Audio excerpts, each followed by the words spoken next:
In this video, we're talking about Tesla being the new luxury brand in the US. The media seems to change their mind about Tesla. Also, outlook of the economy in 2023. And one big pension fund is stocking up on Tesla. And also, Tesla's deal with Magnis for battery part supply. So recently, Tesla has been overtaking BMW as the top luxury brand in the US. Not just EVs, but overall luxury brand.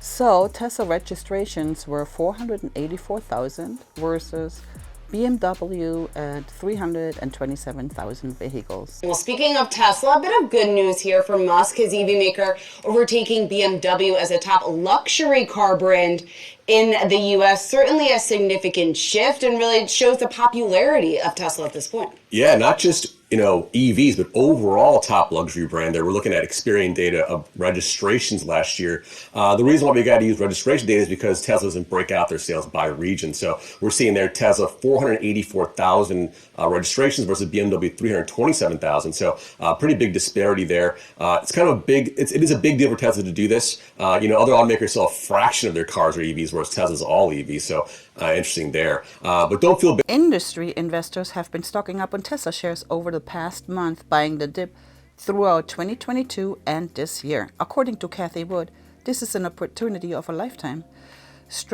Global head technical strategist Mark Newton indicates recently in an interview with CNBC that buying opportunities would continue to be present. So Tesla stock has doubled since January, and it seems the news media has started to change its tune towards Tesla. Day after some hotter than expected inflation data, but our next guest says this is a great time to buy on any weakness. Joining us now, Fundstrat's Mark Newton. I mean, you've been making the case that stocks are going higher. Today doesn't upset that at all? Well, Scott, we were down right near 4,100, if not below, and we managed to recover the entire early sell-off. So, I know a lot of investors had expected some type of a St. Valentine's Day massacre, or if anything, this was a nice sugar high for the bulls on Valentine's Day. We recouped all the early losses. So, it all has to do with three things, in my view, right? Seasonality. February, particularly in pre-election years, is far more positive than it is in regular years. We're up almost an average of 1% on average versus being negative. So we're in the most bullish quarter of any of the 16 quarters of the four-year cycle. Sentiment, even though it has gradually started to get more bullish, still very, very pessimistic overall. We have 65% of investors that think. Edward Jones upgraded Tesla not too long ago due to Tesla's new product introduction, which will help to take advantage over this market. In an interview with Real Vision Finance, Ross Gerber, chief executive of Gerber Kawasaki Investment, mentioned his stance on Tesla. People get caught up in the story around Tesla being an EV company and the massive increase in sales of EVs, but they oftentimes miss some of the other innovations that are happening that are massively important in the deployment of clean energy. So as much as Tesla is a transportation company, clean transportation, it is also a clean energy company. And I think a lot of people don't put enough weight into the moves that Tesla has made recently to vastly increase the production of Megapack storage. Eddie Gabor, co-founder and CEO Key Advisor Wealth Management, gave his perspective of current market conditions. He says the bear market is not over yet. There's more pain to come. According to Eddie, the market might make new lows before returning to all-time highs.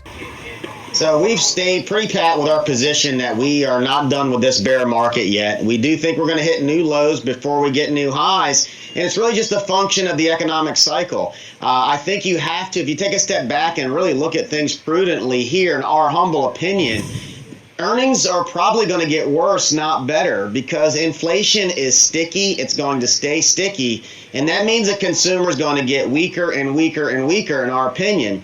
And so we don't expect to see any acceleration on the earnings side, and expect GDP and earnings over the next 6 months, again, to weaken.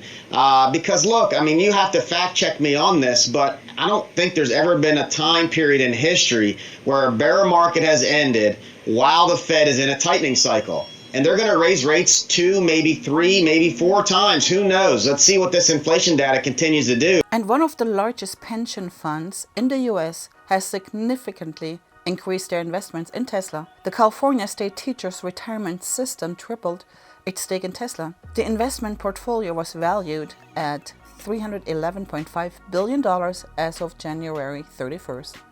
The pension bought 3 million more Tesla shares in the fourth quarter. At the end of 2022, so 4.5 million shares of Tesla. Tesla will open part of its EV charging network to non-Tesla vehicles. In other news, Tesla has agreed a deal with battery parts maker Magnis Energy Technologies to secure supply of graphite.